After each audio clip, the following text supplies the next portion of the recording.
Jalan RI menuju Raja Baterai Dunia dimulai. 4 pabrik mulai dibangun di Morowali. Ditulis oleh Sardi di seworld.com. Halo, assalamualaikum. Jumpa lagi dengan Suara Samara di channel TV Jurnal.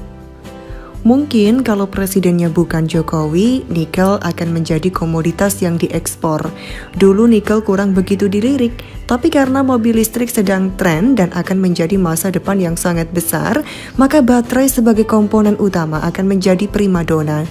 Bayangkan kalau hanya diekspor mentahnya, kemudian diolah jadi baterai di negara lain, dan kemudian diimpor lagi oleh Indonesia. Berapa besar keuntungan yang hilang? Ini juga yang terjadi ketika kita mengekspor minyak mentah, kemudian diolah di negara lain karena tidak memiliki kapasitas kilang yang cukup, lalu diimpor. Lucunya, kita punya minyak mentah, tapi impor BBM dari negara lain. Mau ketawa silahkan, tapi inilah kenyataannya. Lihatlah Freeport. Untung saja nikel berhasil diselamatkan oleh Jokowi. Tak boleh ekspor sehingga investor harus bangun pabrik untuk pengolahan menjadi baterai mobil listrik. Tenaga kerja terserap, ekspor masif, neraca dagang makin membaik. Sekali mendayung 4 pabrik dirangkul. Pemerintah akan terus mendorong hilirisasi mineral termasuk nikel demi mendorong nilai tambah dari produksi tambang di dalam negeri.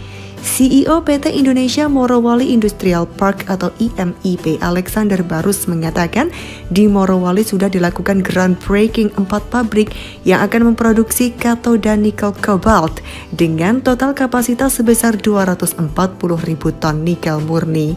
Bila ini selesai dibangun, maka ini akan menjadi salah satu smelter nikel cobalt terbesar di dunia. Di kawasan industri Morowali ini juga dibangun pabrik daur ulang baterai litium.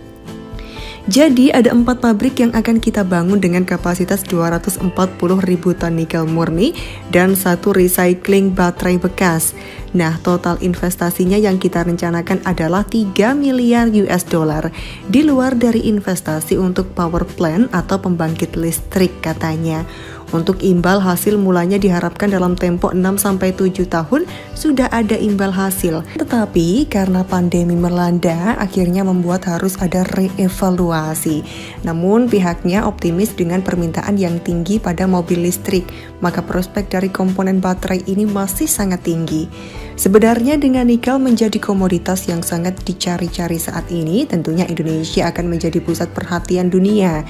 Dan biasanya akan ada banyak tekanan atau mungkin gangguan yang akan dialami Indonesia karena ini berkaitan dengan roda perputaran ekonomi skala dunia. Banyak negara yang tentunya tidak akan terlalu senang dengan kondisi ini. Tapi apapun ceritanya, sudah saatnya Indonesia seperti ini, bahkan harusnya dari dulu melakukan ini. Ada SDA melimpah, undang investor buka pabrik untuk pengolahan dan produk turunannya diekspor ke negara lain.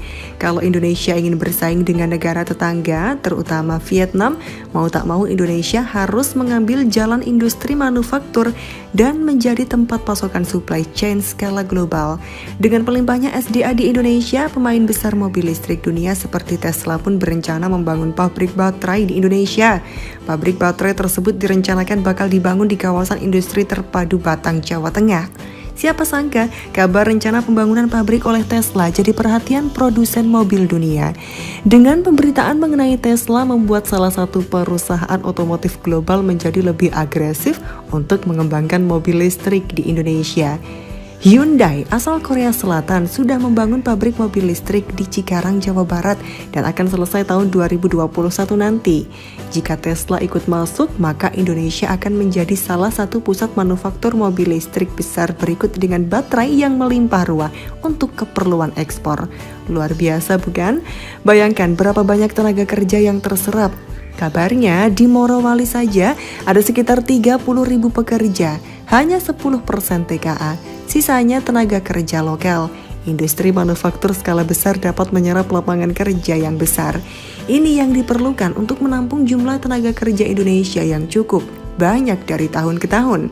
Seperti kata Luhut, berbagai komoditas mineral seperti nikel, bauksit, tembakau, kobalt, mangan, aluminium ada di Indonesia.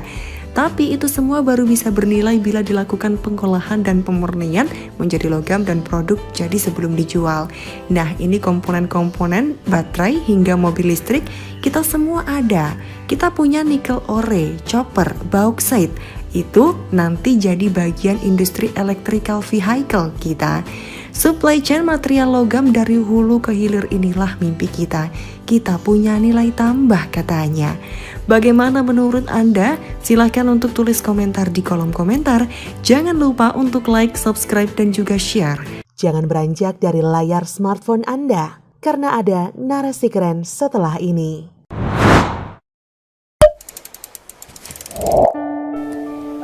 Ada apa di antara JK, Anies, dan Rizik? Ditulis oleh Nina Nur di seword.com. Halo, assalamualaikum. Berjumpa lagi dengan Samara di channel TV Jurnal. Beberapa hari yang lalu 27 Oktober saya sudah menulis soal perjalanan Yusuf Kalla atau JK ke Arab Saudi yang dimulai pada tanggal 24 Oktober 2020. Waktu itu isu kepulangan Rizik Syihab masih 50-50 karena baru dilontarkan dalam demo penolakan Omnibus Law oleh FPI dan juga disebut dalam rilis media dalam 3 bahasa. Sulit bagi kita untuk mempercayainya, soalnya sebelum ini kan sudah sekitar 6 kali isu kepulangan Rizik digaungkan, sampai yang sudah siap disambut para pendukungnya di Bandara Suta. Namun semuanya batal. Bahkan dalam tulisan saya itu, saya cenderung lebih mengaitkan kepergian JK ke Arab Saudi dengan kepentingan Anies Baswedan karena sangat terang benderang. Dengan jelas, JK sendiri menerangkan bahwa kepergiannya ke Arab Saudi adalah dalam rangka menindaklanjuti pendirian Museum Sejarah Nabi Muhammad SAW dan peradaban Islam. Museum tersebut sudah jelas merupakan cara Anies menciptakan legasi atau warisan di Jakarta karena gagalnya Formula E. Sebagai orang kuat di belakang Anies, hanya JK yang mampu memindahkan museum itu dari Depok ke Ancol. Google saja, pendirian Museum Nabi Muhammad awalnya memang direncanakan berlokasi di Depok, Jawa Barat. Namun, tiba-tiba saja groundbreakingnya di lokasi baru di Ancol pada bulan Februari 2020 lalu. Kan rasanya nggak mungkin kalau Anies yang memindahkan. Apa urusan Anies di Depok?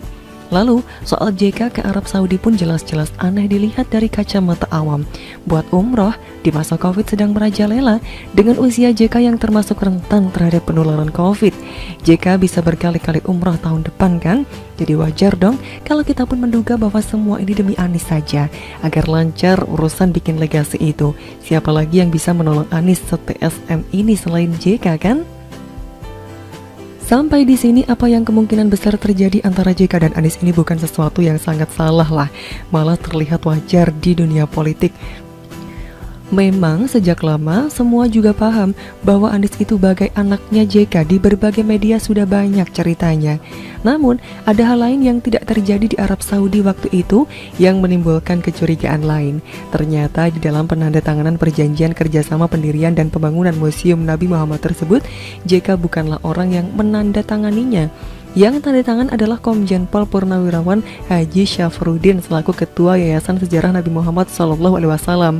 Baik JK maupun Anies yang menghadiri secara virtual hanyalah sebagai pihak yang menyaksikannya. Jadi kenapa JK harus hadir secara fisik di Arab Saudi, mengambil resiko yang sangat tinggi di tengah pandemi COVID-19? Apa hal penting yang ada di sana jika JK hingga bela-belain mau ke sana? Yang masih berhubungan dengan Anies, maka akhirnya saya pun menduga bahwa JK ke Arab Saudi itu ada hubungannya dengan rencana kepulangan Rizik Syihab. Seakan JK datang untuk memudahkan atau merealisasikan kepulangan itu. Kecurigaan ini makin kuat dengan banyaknya dugaan serupa di kalangan para netizen. Bahkan Ferdinand Hutahian mengindikasikan lebih rinci lagi, namun tidak terang-terangan menyebut nama JK. Hebat juga si Chaplin, bahwa duit sekoper ke Arab bayar ini itu beres semua. Agenda politik 2022 menuju 2024 sudah dipanasi lebih awal. Tampaknya Presiden akan sangat disibukkan oleh kegaduhan rekayasa Chaplin demi anak emasnya, si titik-titik pemilik bus edan. Tulis Ferdinand di akun Twitternya. Jadi mungkin ini soal JK, mungkin juga tidak. Hanya Tuhan dan Ferdinand yang tahu. Kita tahu bahwa pasca bergabungnya Prabowo di pemerintahan Presiden Jokowi, tidak ada lagi tokoh yang jadi andalan para lawan politik Jokowi. Gatot, Din, mereka gagal total. Kami yang mereka dirikan sudah keok sebelum berkembang, tidak mendulang simpati publik apalagi jadi kekuatan massa. Nanggung sih, disebut gerakan politik gak mau, tapi di dalamnya ada saja yang teriak mau memakzulkan Presiden Jokowi. Amin Rais, JK sendiri, semua masih kalah pamor sama Prabowo. Selain Prabowo, nama yang masih ada di survei-survei hanyalah Anies. Jadi udah mentok dong ya. Tapi Anies sendiri menderita degradasi, alias makin lama makin nyungsep. Gara-gara dia sendiri sih, ketahuan gak becus kerjanya. Dan kepulangan Rizik akan menjadi semacam booster yang kuat buat Anies. Apalagi sudah ada wacana kemungkinan ada lagi pilkada pada 2022, bukannya dipindah semua ke 2024. Sehingga ada kans buat Anies maju lagi di pilkada buat menang, lalu maju lagi di 2024 buat nyapres. Peran Rizik jadi harapan besar agar ini semua bisa terwujud. Suksesnya Anies di pilkada Jakarta 2017 akan diulangi lagi, termasuk peran Rizik di dalamnya. Logis kan? Dugaan lo ini ya. Tapi kita lihat dulu, Rizik jadi pulang enggak ya? Selalu dari kura-kura. Bagaimana menurut Anda? Silahkan untuk tulis komentar di kolom komentar. Jangan lupa untuk like, subscribe, dan share. Sampai pamit. Wassalamualaikum warahmatullahi wabarakatuh. Bye.